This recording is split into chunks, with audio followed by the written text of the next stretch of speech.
The best college for intermediate Unacademy Madhapur. నమస్తే రజనీ గారు. నమస్తే అండి. ఇప్పుడు మీకు కూడా లాయర్గా బాగానే కంఫర్ట్గా ఉన్నారు, అట్లే పొలిటికల్గా కూడా కంఫర్ట్గా ఉన్నారా? సార్, పొలిటికల్ అనేది ఇష్టపడి రాజకీయాల్లోకి వచ్చింది కాదు సార్. రాజకీయం అంటే ఒక ప్రజల్ని చైతన్యపరచడం, ప్రభావితం చేయడం. సరే, పొలిటికల్గా మీ మోటివ్ ఏంటి? పొలిటికల్గా అసలు నాకు పొలిటికల్ అనే మోటివ్ కంటే రాష్ట్ర అధికార ప్రతినిధిగా ఉన్నారు, అదే పెద్ద అలంకరణ అనుకుంటున్నారా? ఎమ్మెల్యే టికెట్ ఏమైనా ఆశిస్తున్నారా? లేదు సార్, నేను ఎటువంటి ఇక్కడతో స్టాప్ చేసేయాలి సార్. గుంటూరు 1 టౌన్ నుంచి ఏం ఆశించడం లేదు? 1 టౌన్ లేదు, 2 టౌన్ లేదు, భలే వాళ్ళు సార్. అసలు ఈ రాజకీయం ఒకటే హోమ్ టౌన్. అబ్బా, ఇప్పుడు దారిలోకి వచ్చారు సార్. మనం ఏంటి సార్, అక్కడ ఆకాశంలో వెళ్తున్న గాలిపటమే మీరు చూస్తున్నారు, కింద పట్టుకున్న దారాన్ని కూడా చూడండి సార్. దారం ఎటు లాగితే గాలిపటం అక్కడ వచ్చి పడుతుంది. ఈ 2-3 నెలలు రాజకీయంలో కళ్యాణ్ గారికి ఉపయోగపడి పార్టీ బలోపేతం చేయడంలో నా వంతు శ్రమ నేను చూపించి. పార్టీ బలోపేతం అవుతుందా? అవుతుంది సార్. జగన్మోహన్ రెడ్డి గారు సిద్ధం అంటూ సభలు పెట్టేసి యుద్ధానికి సిద్ధమని పిలుస్తున్నారు ఆయన. ఇంకా జనసేన టీడీపీ పొత్తులోనే ఉంది, ఇంకా టికెట్లను ఖరారు చేయలేకపోతుంది. బీజేపీ కలిసి వస్తుందా, కలిసి రాదా, ఏంటి అసలుకి? రేపు మళ్ళీ పవన్ కళ్యాణ్ గారు ఢిల్లీకి వెళ్ళిపోతున్నారు. 3 కలుస్తాయంటే బీజేపీని కాదని పవన్ కళ్యాణ్ గారు టీడీపీతో ఎందుకు పోవాల్సి వస్తుంది అంటే ఇవన్నిటి గురించి మీరు ఏం చెప్తారు? సార్, 100% బీజేపీతో అధినాయకుడు కలిసే ప్రయాణం చేస్తాడు అనే వార్తే నేను విన్నాను సార్. టీడీపీతో కలవడా సార్? టీడీపీతో ఆల్రెడీ పొత్తు అయిపోయింది, టికెట్లు డిక్లేర్ చేసి. బీజేపీ సిద్ధంగా లేదు కదా? వస్తుందేమో సార్, మీరు ఎందుకు అలా ముందు ఎక్స్పెక్ట్ చేస్తారు? 3 కలిసి ప్రయాణం చేస్తాయేమోనని ఆశిద్దాం. సిద్ధమని పిలుస్తాడు, యుద్ధానికి రండి మేము సిద్ధంగా ఉన్నాం, వైనాడు 175 అంటే ఇందులో మీరు కలుస్తారా లేదా, ఎలా ఉంటుంది, సీట్లు ఎవరెవరికి ఎన్ని సీట్లు అనేది కూడా ఇంకా తేలడం లేదు కదా సార్. ఆంధ్రులు ఆరంభ సూరులు, ఆంధ్రులు ఆరంభ సూర్యులు అంటే ఆరంభించడం సార్. మీ వాళ్ళ టీడీపీ జనసేన బీజేపీ ఆంధ్రులు కాదా? మనోడు ఒక టైప్ ఆఫ్ ఆంధ్ర కదా సార్. ఎవరు?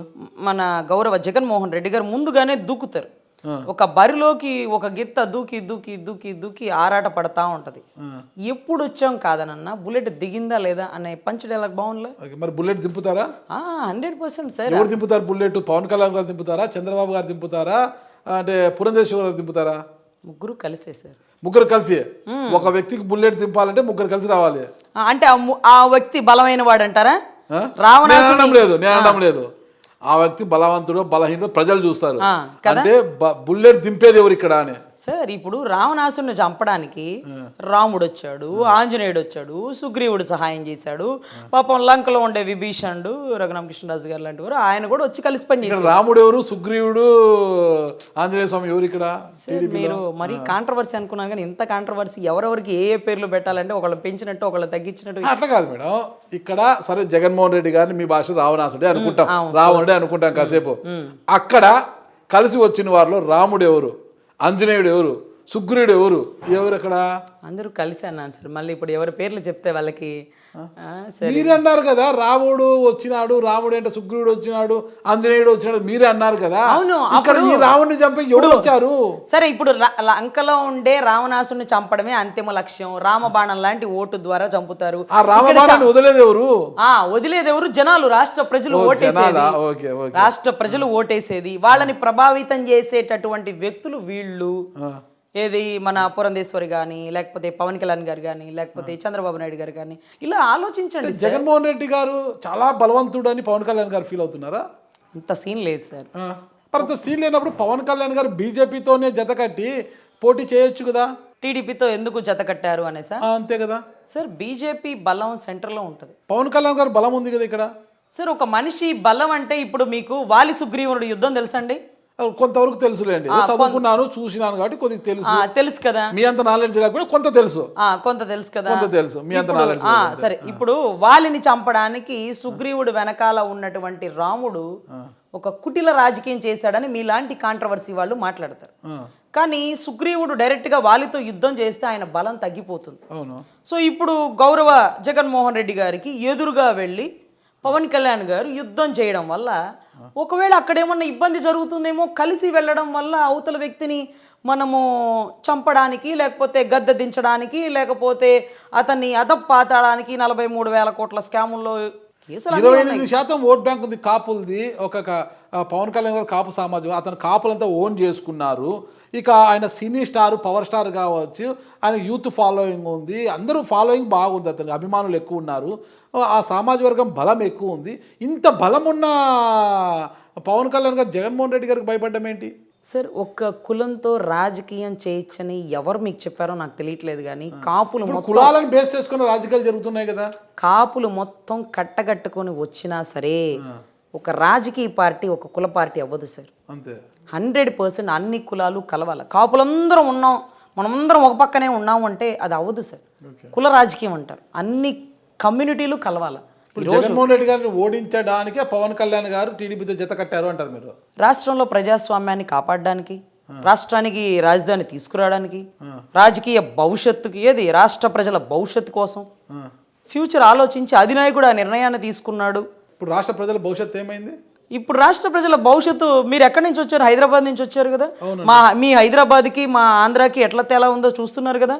మీ హైదరాబాద్కి వస్తే మా కన్నీటి పర్యంతం అవుతుంది. ఏమీ లేని పనికిరాని గుట్టలు, ఏది కొండలు, మంచినీళ్ళు ఉన్నాయా? ఒక నదులు ఉన్నాయా సరైనవి హైదరాబాద్లో? ఒక సముద్రం ఉందా? మరి ఎందుకు అంత డెవలప్ అయింది? సైబర్ టవర్స్, లేకపోతే గచ్చిబౌలి బిల్డింగ్లు, భవనాలు, ఇవన్నీ రావడానికి సరే టైం పట్టింది. ఇప్పుడు మనకి బిగిన్ చేసి మధ్యలో ఆపేశారు కదా సార్. ఒక్క ఇటుక మీద బొచ్చడు భారతీయ సిమెంట్ వేయడం చేత కానీ గౌరవ ముఖ్యమంత్రి వర్యుల్ని ఇక ఎన్ని సంవత్సరాలు మేము ఉపేక్షించాలా? నువ్వు కడితే కట్టు వైజాగ్ని, ముందు ఇది డెవలప్ చెయ్యి, ఇది డెవలప్ చేసి తర్వాత ఇంకొకటి చెయ్యి. అరే వచ్చింది మొదలు నేను ఇది పని చెయ్యను, ప్రజావేదిక పడగొడతాను, ఇసుక ఆపేస్తాను, ఎవరి నోటుకాడుకుళ్ళు అవుతున్నాడు సార్? గద్దెనెక్కిచ్చింది రాష్ట్ర ప్రజలే. 151 భారీ మెజారిటీ ఇచ్చి రాజన్న బిడ్డ జగనన్న వచ్చాడు, ఏదో ఉద్ధరిస్తాడు, 33,000 ఎకరాలు సరిపోవు, ఇంకా కావాలి అని అసెంబ్లీ సాక్షిగా చెప్పాడు. నేనైతే ఇంకా గొప్పగా కడతానన్నాడు. నేను తాడేపల్లి ప్యాలెస్లోనే ఇల్లు కట్టుకున్నాను, అవుతున్నాను, లింగంనేని రమేష్ అద్దింట్లో ఉన్నాడు, నాకు ఇచ్చి చూడండి అవకాశం, ఇంకా గొప్పగా చేస్తాను, సిపిఎస్ విధానం రద్దు చేస్తాను, మీకు డిఎస్సి ఉద్యోగాలు వదులుతాను. ఏంటి మాటలు? మాట తప్పను, మడం తిప్పను, నేను అసలు అబద్ధమే చెప్పనన్నాడు. ఆ పదమే ఒక పెద్ద అబద్ధం. రాష్ట్రాన్ని రావణ కాష్టం చేస్తున్న ఈ వ్యక్తి నుంచి రాష్ట్రాన్ని కాపాడడం కోసం అధినాయకుడు తీసుకున్న గొప్ప నిర్ణయం. ఆ నిర్ణయాన్ని మీరు 100% ఒక శాసనం అది. ఆయన ఎంతో ఆలోచించి రాష్ట్ర ప్రజల భవిష్యత్తు కానీ ఫ్యూచర్ కానీ అన్ని రకాలుగా ఆలోచించి తీసుకున్న నిర్ణయం. దాన్ని కట్టుబడి మేము జన సైన్యం కానీ వీర మహిళలు కానీ అందరం కలిసికట్టుగా ఆయన తీసుకున్న నిర్ణయం మంచిదే. ఈ రోజు సీట్ల కోసం దేహి అనే పరిస్థితి ఎవరికి వచ్చిందంటారు? ఇది సీట్ల కోసం దేహి అనే పదం కాదు సార్. అందరూ కలిసి ప్రయాణం చేస్తున్నప్పుడు ఒకడు కొన్ని సీట్లు వదులుకోవాలి, ఇంకొకడు కొన్ని సీట్లు కలుపుకోవాలి. దానికి దేహి అనే పదం ఎందుకు వదులుకోవాలి? టీడీపీ వదులుకోవచ్చు కదా. అంటే ఇచ్చేవాడు గొప్పోడు, తీసుకునేవాడు తక్కువడు అని మీ ఉద్దేశమా? ఇచ్చేవాడు తీసుకునేవాడిని నెత్తినెక్కించుకుంటున్నప్పుడు మీకు కనపట్లేదా? ఇచ్చేవాడు లోపల ఉన్నప్పుడు తీసుకునేవాడు బయటకు వచ్చి ఒక స్టేట్మెంట్ ప్రకటించినప్పుడు మీకు కనపట్లేదా? ఎవరు ఇచ్చేవాళ్ళు, ఎవరు తీసుకునేవాళ్ళు? గౌతమ్ బుద్ధుడు కూడా భిక్షాటనకి వెళ్తాడు. అంత మాత్రాన్ని గౌతమ్ బుద్ధుడు అని తక్కువడేం కాదు. గౌతమ్ బుద్ధుడు ఉన్న రాజ్యాన్ని వదిలేసి భిక్షాటనకు వచ్చాడు. రాజ్యంలో ఉన్నవాడే రాజు అయితే మరి రాజ్యాన్ని, రాణిని, బిడ్డను వదిలేసినోడు గౌతమ్ బుద్ధుడు ఎట్లాంటి వాడు? ఈరోజు తీసుకునేవాడు మీకు తక్కువడైతే, ఇచ్చేవాడు గొప్పోడైతే, ఇచ్చేవాడు ఏ స్టేజ్లో ఉన్నప్పుడు తీసుకునేవాడు ఏ నిర్ణయం తీసుకున్నాడు? అదే ఆలోచించండి. కంపారిజన్ ఇప్పుడు కాంట్రవర్సీ కాకుండా కలిసి వెళ్ళడం ముఖ్యం. ఇతను గొప్ప, ఇతను తక్కువ అని కాదు, ఇతను వయసు అయిపోతున్న వ్యక్తి. కాపులు కోరుకుంటారు కదా పవన్ కళ్యాణ్ గారిని సీఎం గా చూడాలని, కాపులు కోరుకుంటారు. చూద్దాం, ఇంకా వయసు ఉంది. ఒక వ్యక్తికి 75 ఏళ్ళు వయసు ఉంది. ఒక వ్యక్తికి ఎంత వయసు ఉందో మీకు తెలియదా? ఎంత భవిష్యత్తు ఉందో మీకు తెలియదా? ఒక వ్యక్తి ఏరు దాటేటప్పుడు ముసలోడు దాటాలా, కుర్రోడు దాటాలా అంటే అరే రే ముసలోడికి అవసరం లే, పాపం వాడికి నేను తర్వాత ఈత కొట్టుకునైనా పోతాలే, ముందు అతన్ని పోని అని ఒక తెడ్డు మీద పోనిచ్చేస్తే అరే రే వీడి చేతగా నోడరా వాడు ఎక్కిచ్చాడంటారా? ఇప్పుడు 75 ఏళ్ల గల వయసు గల వ్యక్తి, నవ్యాంధ్ర నిర్మాత, అతను రాష్ట్రానికి అవసరం, రాజధాని నిర్మించడం అతని పాత్ర కీలకం. తర్వాత మనదే కదా, నెక్స్ట్ భవిష్యత్తు మనదే కదా. లోక కళ్యాణం కోసం లోకేష్ కళ్యాణ్ కలిశారని రాష్ట్ర ప్రజలందరూ అనుకుంటున్నప్పుడు నెక్స్ట్ తరం వీళ్ళిద్దరిదేగా. లోక కళ్యాణం కోసం లోకేష్ కళ్యాణ్ గారు కలిశారు. ఆఫ్ కోర్స్ బాగుంది కదా, పెట్టుకోండి. మీరు ట్రోల్ చేస్తారు కదా ఎలాగో.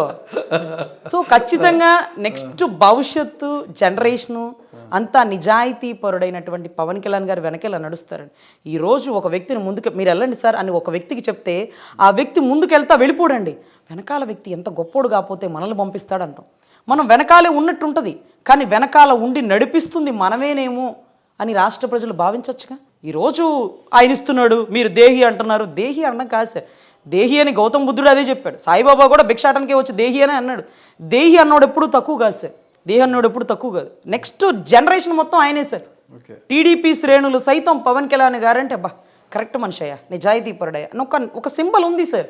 ఓకే, సో ఖచ్చితంగా అధికారంలోకి వస్తామంటారు సార్. ఈ జనరేషనే వస్తామా? వై నాట్ 175 అంటే వైసీపీ అంటది సార్. ఇప్పుడు చెట్టు మీద దయ్యం నాకేం భయం అంటది. దయ్యమే అక్కడ ఉంది, వీడికి భయమే. కానీ ట్రోల్ ఏం చేస్తాడు? చెట్టు మీద దయ్యం నాకేం భయం, చెట్టు మీద దయ్యం నాకేం భయం, అక్కడ దాకా పోతాడు. అరే నీకు భయం లేనప్పుడు నువ్వెందుకు ఆ పదాన్ని పదే పదే పలుకుతావు? నువ్వు డైరెక్ట్గా వెళ్ళిపో. సిద్ధం అని ఎందుకు 10 సార్లు చెప్పుకుంటున్నావు? అంటే నాకు భయం లేదు నేను సిద్ధం, నాకు భయం లేదు నాకు సిద్ధం.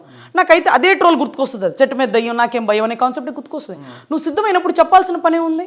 నువ్వు సిద్ధమైనప్పుడు చెప్పాల్సిన పనే ఉంది. చెప్పేవాడెవడు చేయడు, చేసేవాడెవడు చెప్పడేమో అనుకుంటాం. మొత్తం మీద కన్నా వెంకట మెహర్ రజనీ గారు, కేవీఎం రజనీ గారు ఎన్నికల్లో స్టార్ క్యాంపెయినర్గా చూడొచ్చా? అఫ్ కోర్స్ స్టార్ క్యాంపెయినర్ కాదు సార్, పులివెందల్లో స్టార్ క్యాంపెయినర్గా చూడండి మీరు. పులివెందల్లో క్యాంపెయినింగ్ చేస్తానా, నగిరిలో చేస్తానా, ఎక్కడ చేయమంటే అధినాయకుడు అక్కడ చేస్తాను. 100% అన్ని చోట్ల నా గొంతు వినపడుతుంది, నా గళం విప్పుతాను. ఖచ్చితంగా ప్రజల్ని ప్రభావితం చేస్తాను. ఈసారి రాష్ట్రంలో రాజధాని రావడంలో, రాష్ట్ర భవిష్యత్తులో రజనీ గారి పాత్ర కూడా కీలకంగా ఉండాలని కోరుకుంటున్నాను. ఖచ్చితంగా అండి, మీ పాత్ర బలంగా ఉండాలి. ఓకేనా, మీరు కోరుకున్నట్టుగా రాష్ట్రం బాగుండాలంటే మీ పవన్ కళ్యాణ్ గారు, చంద్రబాబు నాయుడు గారు కలిసి ముందుకు రావాలి. ఓకేనా, సరే వారు కలిసి ముందుకు వచ్చిన తర్వాత ప్రజలు ఎలా స్వీకరిస్తారు, ఎవరిని ఏం స్వీకరిస్తారు అనేది కూడా మనం వేచి చూద్దామండి. రజనీ గారు, థ్యాంక్ యూ అండి. నమస్తే. నమస్తే.